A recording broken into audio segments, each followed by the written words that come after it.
Yeah, I think it was a weekend where the results didn't go the way we wanted to. On Friday night, I thought we played really well. I thought we competed really hard and had our opportunities to win that hockey game. And we kind of had a little bit of a misread there in the overtime where we gave up an odd man rush. So it was a little bit of I guess just a painful way to lose because we were so close.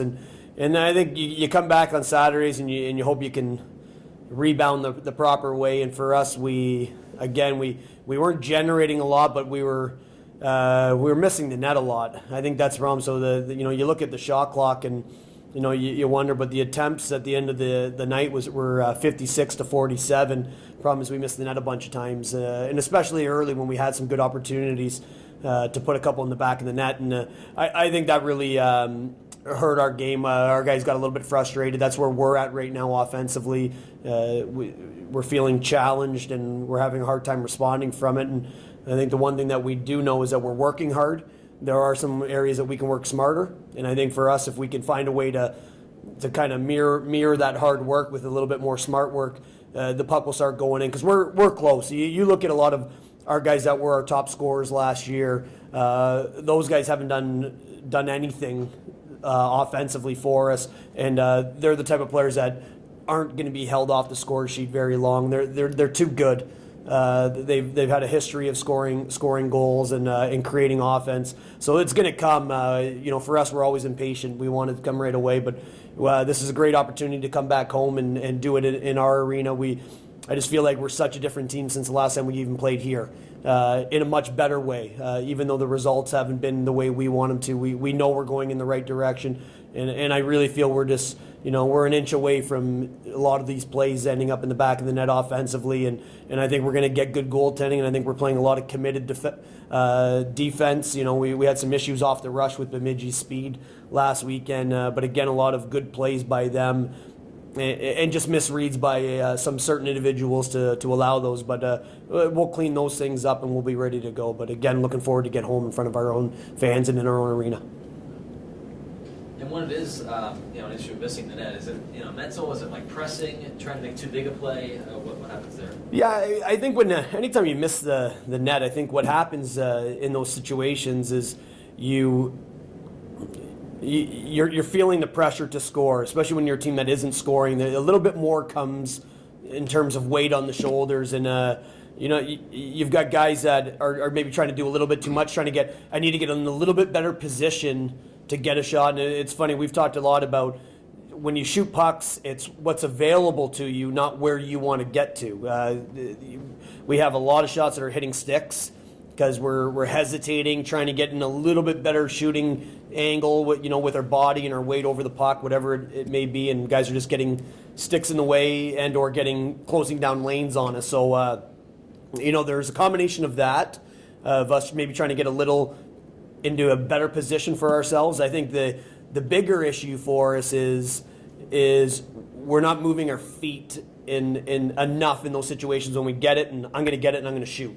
And I think there's it's something that happens to all goal scorers, especially when they feel like they're struggling. You sit there and say, shoot more. Well, no, don't just shoot more, because what happens is you start coming down, stepping over the blue line, and taking a wrist shot at the goaltender's glove.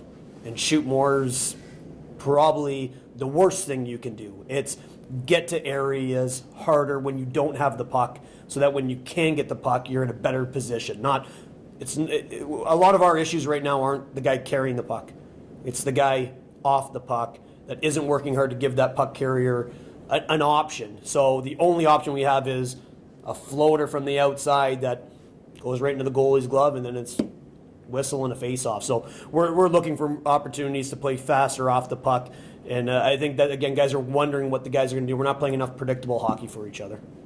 You said playing smarter. What are some ways or areas that you hope the team can do that? Well, I think that's number one. We've got to, to play smart is to understand what you have to do to support the guy with the puck.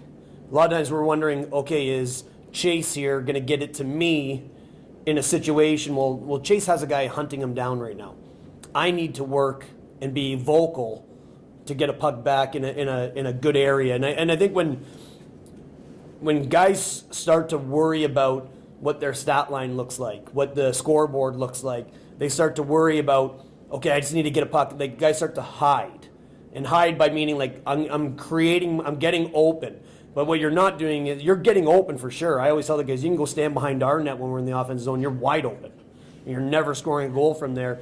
You've got to work hard to get to areas and be vocal. And I think that smarter area is probably vocal. And it's just the way, I don't want to say it's the way players are brought up. There's not a ton of talk without the puck. Guys want it right at the last minute, but we don't talk the game out over the whole rink. And I think it's just a skill. It's something we work on daily in practice, and it's something that needs to be embraced a little bit more for us to be a better offensive team. So I think that's one way we can be smarter. It's what we do when we don't have the puck. Because right now, we're not giving the guy with the puck many options. So you want the effort, but it's work smart, not hard in this case. Well, that's it. Work smart. But you got to work hard. And here's the great thing about hard work. I'm sitting here right now in front of these bright lights, and I'm working hard, talking to you guys, trying to keep my eyes open.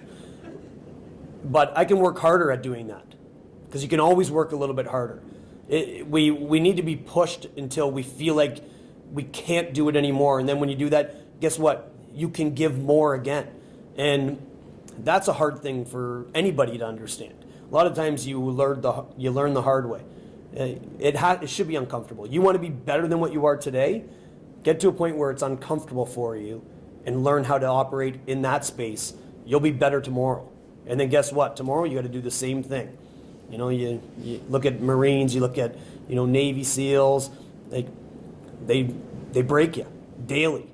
Every day you're broken in training to get to that level, because you always have more to give, and that's a big thing for us. So we can work harder. You better believe it. I think we can work a lot harder than we're working, and we can work a lot smarter. I want us to concentrate on both. In terms of scoring chances and opportunities, have you thought about maybe tweaking the lines at all or anything like that, just to give you guys an extra edge or a spark or something? Yeah, so that's a tricky thing, and I think for us is we've had a lot of movement in and out of our lineup. We've had a lot of injuries. Guys have come out. We've had some guys like Brad Dewey, Cam Amantia, Sean McTavish that haven't even played a game yet. And they're ready to go now. So this is probably one of the, we got a couple more guys hurt this past weekend. Things that are going to keep guys out of a weekend, maybe not two, but a weekend. So you're losing that opportunity to create that chemistry a little bit that way. The other thing is, what you try to do as a coach in these situations is put guys that aren't playing to their capabilities with people that are playing well. And maybe you're breaking up a line because you're trying to get that guy that has the ability to score goals. You're trying to get him going, and as a result, you're maybe sacrificing some chemistry that's being created on another line. We had 4 new lines today in practice, and I didn't know. I think I liked one of them, so I think there'll be 4 new lines tomorrow. And this is the process that happens with every team early. We're not a team like the San Jose Sharks that has Hurdle, Thornton, and Pavelski playing together, and they've been together for 3 years. We have new players that come in, we have players that go out, and that happens at those levels, but we don't have always that long-term plan. And there's a lot of different things that go into building chemistry, but we're trying to create it, we're trying to find it more than let it kind of find itself together. So it'd be nice for us to settle into a little bit, but you got to be winning games, you got to be scoring goals, you got to be playing the right way to allow, hey, go ahead, stay together, and chalk up an average weekend to guys just not playing their best, and they'll respond the next week. We haven't found that at all yet. So there's a constant search, and we'll keep working the way we'll do it, and we'll try to do it without getting guys off of their games. But it's certainly it's a challenge to kind of find that happy medium between giving guys time to become cohesive and giving guys opportunities to try to kickstart themselves by playing with some different new blood that maybe is a little bit of a better match in the long run. And just finally, what have you seen that Alabama has done well so far this season? Well, I think the great thing about Alabama is they're a hard-working team. We just came away from playing a team that's really fast. They get up ice. They make it uncomfortable for you in Bemidji, and that's the way Alabama is, no question about it. They're a team that works extremely hard. They close space on you quick. You've got to work with the puck and off the puck, like I've been talking about here today for a lot. So again, it's a it's a good challenge for us. They're a team that I think, has always had strong goaltending. For us, again, we want to score some goals. We're going to have to earn it. But they're certainly a team that I think is going to be able to. They give you fits. They're a hardworking team.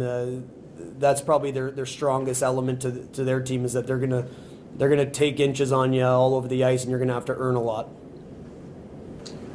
Chase, is one of Matt's lieutenants, if you will, on the ice. How do you impart to the younger guys, especially, that fine line of, as Matt was saying, working hard but keep from pressing when you're this close to getting goals and you're inches away from goals going in or missing wide?